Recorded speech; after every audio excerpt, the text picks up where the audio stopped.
بص يا ابني، انا هقول لك على نصيحه خليها حلقه في عينك مش في ودنك. مهما كان حظك وحش احمد ربنا. انت مهما كان حظك وحش حرفيا عمره ما هيكون وحش زي لاعب ساب فريق علشان خاطر شاف ان وضعه مش كويس ب 14 لعيب ومش عارف ايه، وراح فريق تاني. قبل الفريق ده راح النهائي. راح فريق تاني لعب معاه من مجموعات ل8 ل4 للكلام ده كله، ووصل للنهائي وخسر. يسكت؟ لا، عافر تاني ووصل تاني من مجموعات ل8 ل4 وخسر تاني. انت مهما كان حظك وحش عمره ما هيكون اوحش من الكابتن خالد بدر لاعب الترجي السابق. انت افتكرت ان انا هقول حمودي صح؟ لا لا. انتوا لسه مع تكتيك يا يحيى. الزمالك هيلعب الانتاج تاني وفي وقت قليل، يعني اكسترا رخامه، يعني مختار يعني ورقه وقلم وتفاصيل كتير وليله زرقاء للصبح. بس اللي حصل غير كده خالص. من اذكى التصرفات اللي شفتها لجروس لحد النهارده، عارف ان مختار هيبقى نازل بكل شراسه هو ممكن يكون متخيلها. خده على حجره بالراحه خالص وعمل له كوبايه ينسون وقال له اهدى، كل اللي انت عاوزه اعمله لك، ما تزعلش خالص، كل اللي انت عاوزه يا حبيب قلبي اعمله لك، واداله له يشربها ونام. وكعادة الحاج مختار مذاكر كويس، بيستغل الظرف اللي الزمالك موجود فيه وبيبني اسلوب وتشكيل شرس جدا. انا واحد من الناس لما شفت التشكيله اتخضيت. قرر انه يلعب 4-5-1 اجماليا تفصيليا ل 4-3-2-1 مع توزيع قوى الفريق على ارجاء الملعب. محمد مسعد في الشمال، محمد رجب في العمق، وانيس البدري في اليمين. كريم لالا في اليمين اصلا. زحمه في خط النص، امتلاك شبه دائم للكره في وسط الملعب، تضييق المساحات على لعيب الزمالك، فرض اسلوب اللمسه واللعبه، وكان مظبوط جدا. ده كان فكر الكابتن مختاريان. على الناحيه الثانيه في ظرف اتمنى ما يتكررش كتير، الزمالك كان مجبور على تشكيل واحتياطي بسبب 3 اسباب مش سببين بس: اصابه الفتوح وبهاء، وقف الساسي والنقاز، وروتين جروس حتى في اختيار الاحتياطي. يعني ايه تكون الدكه كلها لعيبه هجوميه ما عدا لاعب واحد ودفاعي بحت محمد عبد الغني؟ ليه دونجا يخرج؟ مش ممجد في دونجا، بس لو لا قدر الله كان حصل اصابه في نص الملعب كنت هتعوضها ازاي؟ مش عشان ظبطت مره هتظبط كل مره، يا ريت ناخد بالنا من النقطه دي. بس اللي كان مفاجئ ومش روتيني وكان صح مليون في المية وخلانا اقف اسقف له بجد، الطريقه والاسلوب اللي لعب بيها الدوك مارشال جروس. جروس بيبتدي ب 4-2-3-1 المقدسه بافضل حارس في مصر بلا منازع، ابو الاجناش اللي ممكن يكون عنده استثناء مره ماتش ولا حاجه مش حلو، على عكس ناس تانية مش حلوة ولا وحشة، يعني احنا ما بنحكمش عليها، بس هي عملت ماتش في حياتها استثنائي واحد بس حلو ولزقت فيه. على اليمين حازم، جنبه علاء والونش، وناحية الشمال اللي بحبه جدا عبد الله جمعة. في النص طارق وزيزو اللي الظروف خدمتنا واختارته. حتى بعيدا عن ايقاف ساسي، وجود زيزو كان افضل من وجود ساسي في ظل طريقة مختار دي، وهنقول لي في وقتها. على اليمين ابراهيم حسن اللي محتاج يعيد شوية حسابات كده، في النص اوباما، وناحية الشمال كهربا تحت محطة الاتوبيس الدولي عمر السعيد. الماتش ما فيش فيه فنيات كتير ولا فيه جمل كتير ولا فيه تعليمات كتير ولا فيه، يعني ماتش ضيق جدا. موضوع بخلاصه ان كابتن مختار عمل سيناريو وجروس قال له عيشه، صدق نفسك، كل اللي انت عايز تعمله هعمله لك، بس هخطفك. مختار زاحم خط النص، بيفرض اسلوب اللمسه واللعبه، مضايق المساحات جدا على لعيب الزمالك، ومستغل الجبهه الشمال جبهه عبد الله جمعه جدا، ضغط ضغط ضغط ضغط طول الماتش. الزمالك خط النص متاكل منه، زحمه كبيره جدا موجوده، مضايق المساحات عليه، مش قادرين نطلع، كل الكور الطوليه بتاعتنا فشلت في الشوط الاول. كان الذكاء والتصرف في ايه بقى؟ اندفع؟ لا مش هندفع ومش هديك فرصه، انا هساعدك في اللي انت عايز تعمله، هضيق لك المساحات اكتر، هحاول ان انا اعمل ستريتشنج بسيط للملعب، وفعلا ما عرفناش، بس قدرنا ان احنا نوصل بطريقه ايه؟ ثرو باص العالي شويه، ما تقدرش تقول عليها كره طوليه بالمعنى الحرفي. ووصلنا بالطريقه دي كذا مره لمرمى الانتاج، وفيهم كره تقريبا في الدقيقه 10 ما بين كهربا وزيزو من الناحيه اليمين لدفاع الانتاج. السيناريو حلو جميل، كل اللي بتفكر فيه بيحصل وكل الامور مساعداك. الجين الزملكاوي يسيبك بقى؟ لا ما تحصلش. اوباما لازم يعمل شو يبقى شكله جميل ولطيف والله ايه ده، وكهربا لازم يتعورق ياخد الكره وينزل وتطول منه وينزل تاني وتطول منه تاني وتروح اسيست لمحمود حماده، كهربا نفسه ما عرفش يعمله، وتيجي في العارضه في الدقيقه 12 وندخلهم الماتش. عارف انت اللي هو ايه؟ انا يعني مش هلعب لوحدي، ما ينفعش ما افرض اسلوبي كده ويبقى الماتش سهل، لا لازم تخش معايا، لازم رشه الفقعه بتاعت كل ماتش دي. بنحاول نعمل ستريتشنج بسيط للملعب ومش عارفين، الامور مقفله جدا، الانتاج منتشر انتشار كبير جدا في ارجاء الملعب، صعب عليك الكره الطوليه، منتشر كتير جدا في خط النص، الطلوع على الارض كان صعب جدا. جمله بتتكرر تقريبا كل ماتش مرتين ثلاثه، جمله اكتر من ممتازه، عبد الله جمعه بيكمل روتيشن ممتاز ما بين ابراهيم حسن وعمر السعيد، ابراهيم حسن بيدي انفراد لاوباما علشان يجيب الجول الاول، وتقريبا في الدقيقه 16 يعني في اول ربع ساعه، عشان يبقى السيناريو اكتمل ارجائه والمباراه جت على حجرك خلاص. اوباما وكهربا، واحد بيعمل كل حاجه في الكوره صعبه ويجي في الفينش ويقلب بطه بلدي. والتاني لازم يعمل شو وشكل جميل ويجي في الفينش يقلب فان نيستلروي. ما ترحمونا يا جدعان، مش كده. ده ما يمنعش ان كهربا عمل مجهود كبير جدا في الشوط الاول، بس اوباما لولا الفينش في الجولين اللي كان واحد من اسوأ لاعبي المباراه.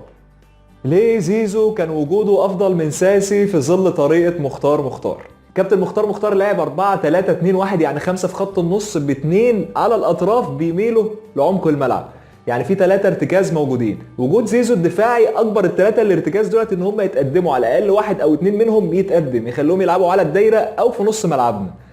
وجود ساسي الهجومي كان على الاقل اخر 1 أو 2 من ال3 الارتكاز دولت في منطقه الفراغ ما بين خط النص والدفاع، وما كناش قدرنا نستغل كميه الكور اللي جات لنا من العمق دي بسبب فراغ خط النص. بنلف في دايره مقفوله عارفين اولها ايه واخرها ايه، بنريح في الوقت اللي احنا عايزين نريح فيه وبنهاجم في الوقت اللي احنا عايزين نهاجم فيه، متحكمين تقريبا في كل زمام الامور. الحكم على عبد الله جمعه انه لاعب باك شمال ظلم كبير، بعيدا عن انه قدم مستوى الى حد ما طيب، بس انك تحكم عليه كلاعب باك ظلم كبير جدا.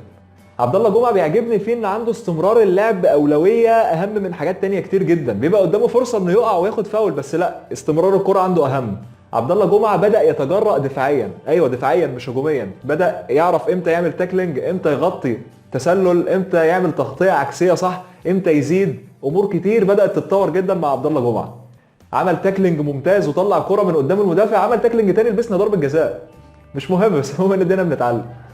اول ما الحكم صفر ضربة جزاء جنش اول حاجة عملها قام راح لعبد الله جمعة حاطط ايده على كتفه كده كانه بيقول له ايه ما تقلقش، ايه اللي حصل؟ مفيش اي حاجة حصلت، الكرة هتعدي وهنبقى زي الفل، ولا كأن مثلا ممكن يخش فينا جون ونتعادل وممكن الماتش يتقلب علينا، لا خالص ولا الهوا، ما تحطش في بالك. وهو راح يستفز في احمد شديد وفعلا صد الكرة وكانت نقطة انقاذ من جنش لعبد الله جمعة وللزمالك عموما. بس مش ده الغريب انه بعد ما صد الكوره ومسك الكوره وشاطها بطريقه غريبه جدا، جنش مسك الكوره وراح يشوطها، الكوره عملت كده، انا مش عارف عملت كده ازاي والله بجد. حازم امام اول مره في حياتي اشوفه قائد بجد، عينه 89 دقيقه في الملعب على عبد الله جمعه، كل حركه بحساب، كل طلوع بحساب، حتى الانفعالات والاعتراضات على الحكم كانت بحساب، بجد حازم كان ممتاز النهارده. عمر السعيد حاله تستحق التركيز، قوي جدا، محطه قويه جدا، مفيش كوره وصلت للزمالك لل 18 الا لو كان له تاثير فيها. كان في كوره في اخر الشوط الاولاني بيستلم الكوره بجامب عالي من ناحيه اليمين للانتاج، خد فاول على حدود ال 18، محمود علاء قام ماسك الكوره خلاص مفيش تفاهم، انا اللي هشوط يا عم يرضيك، ما فيش انا اللي هشوط، وهو ماسك الكوره وحاططها، طارق حامد جنبه يزق طارق، انا ما حدش يتفاهم معايا، انا اتكلم موشن جد كده وخلاص انا اللي هشوط. الكوره اتحطت داخل الشوط قام متزحلق الكوره متمشي على الارض كده، انا سمعت صوت اللعيبه بتضحك. بس ده طبعا ما يقللش من قيمه محمود علاء اللي رقميا افضل مدافع في الدوري وواحد من افضل لاعبي الزمالك الموسم ده. الشوط الثاني كابتن مختارتش داخل الماتش وعارف ان كل اللي بيعمله ده مالوش اي جدوى، كل السيناريو اللي هو كان حاطه جروس فاهمه وعارف يتعامل معاه كويس جدا، ما كانش في قدامه غير حل واحد بس، انه يرجع لطريقته بتبديله الجمل ويلعب 4-2-3-1 وانا مش خسران حاجه، انا كده متاخر، وبيقول للزمالك عيش. الزمالك فرض اسلوبه، اخيرا عملنا ستريتشنج للملعب بالطول وبالعرض، ثبتنا باك وطيرنا باك ومسكنا زمام الامور اكتر.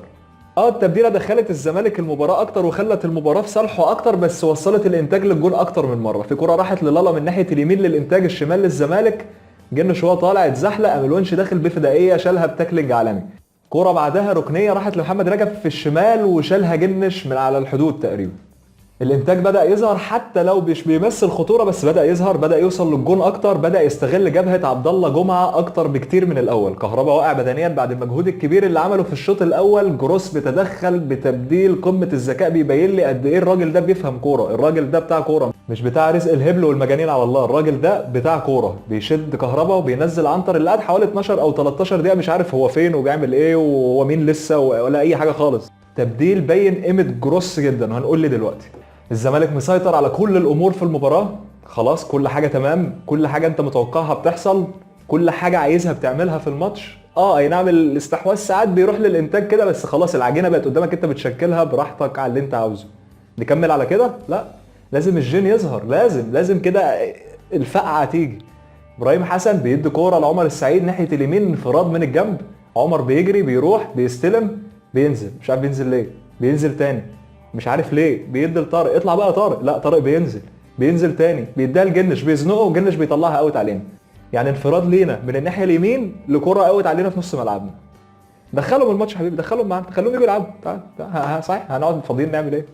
عمر السعيد محطة قوية جدا، مفيش كورة بتوصل لهجوم الزمالك او بتوصل لخط 18 الانتاج الا لما يكون خاتم عليها. في كورة في الدقيقة 66 لولا ان الكابتن يوسف البلايلي يوسف اوباما عايز يجيب جول مارادوني كان زمانه بقى جول محترم جدا. مش عارف انسى والله، مش عارف.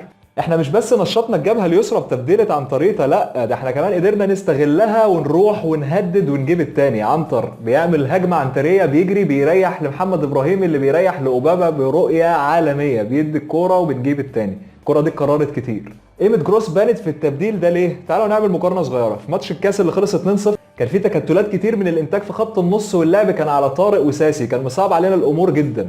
جروس قرا الماتش، عرف ان حل التكتلات ده موجود في ايمن حفني ونزل ايمن حفني، وكان نقطه فارقه في الماتش. ماتش النهارده ايمن حفني برضو موجود بس الحل مش معاه، الحل كان موجود في عنتر وشفنا بعينينا.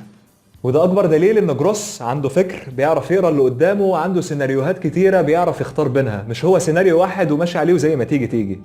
جروس مشروع مدرب تاريخي للزمالك.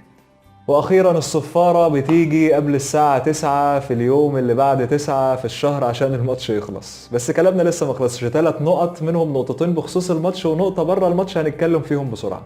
بالنسبة لطرد محمد عبد الغني فالعقوبة المالية مش كفاية. بجانب العقوبة بتاعت لجنة المسابقات اللي هتبقى ماتشين بنسبة كبيرة، لازم كمان الزمالك يوقفوا على الاقل 3-4 ماتشات ويرسلوا ودنه صح، عشان عيب جدا لما يكون عارف ان هو البديل الوحيد اللي موجود لخط دفاع الزمالك ويتصرف بالطفولة دي. تاني حاجة لازم يكون في تعامل صح مع الرعونة والاستهبال واللي بيحصل من اللعيبة في الاخر ده بجد فقعة. يعني انا مش هجيب سيرة حد ومش هقول ده عمل ايه بعينه، بس يعني ايه تيجي تعمل لي 1-2 على حدود ال 18، ويعني ايه تباصي غلط على حدود ال 18، ويعني ايه ترقص عند الكورنر والكرة تتقطع منك ويروح ضربة جزاء تاني في الماتش مش اول ضربة جزاء. ايه الاستهبال ده؟ في حاجة اسمها كلين شيت، يا ريت ناخد بالنا منها. اخر نقطة واللي ما كانش لها علاقة بالماتش، زي الايام دي تقريبا من سنتين بالظبط طلع واحد على قنوات بي ان سبورت وطلع قال ان الاهلي لو كان موجود النهارده في الماتش او في النهائي ما كانش خسر 3-0. وناس تانية قالت ان مهما كانت الظروف ومهما اللي حصل عمر ما اداره هتسمح ان فريقها يوصل لنهائي بطولة ب 14 لاعب بس. والاعلام وقتها صور فريق خرج من دور الثمانية انه بطل للبطولة عشان خاطر المنافس خسر النهائي بس. كل الكلام ده مش فارق معايا، كل اللي انا عايز اوصله ان انت مستخبي في سلطة كبيرة جدا، سلطة كبيرة جدا بتحميك وبتشيلك. صدقني لو الروس اتساوت انت اقل من العادي بكتير. سلام.